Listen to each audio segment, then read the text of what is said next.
Video seorang oknum polisi membanting mahasiswa saat tengah mengamankan demo di halaman pusat pemerintahan Kabupaten Tangerang Tigaraksa viral di media sosial.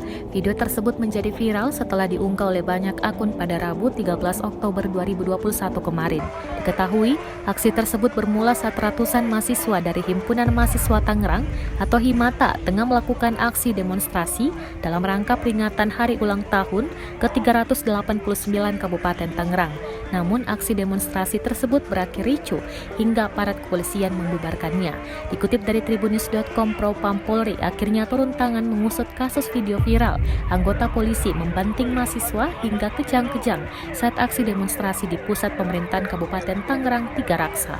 Kepala Divisi Humas Polri, Irjen Argo Yuwono, menyampaikan Propam Polri telah diturunkan ke Polda Banten untuk menyelidiki kasus tersebut. Argo menuturkan anggota polisi yang diduga membanting mahasiswa itu juga telah diperiksa oleh Propam.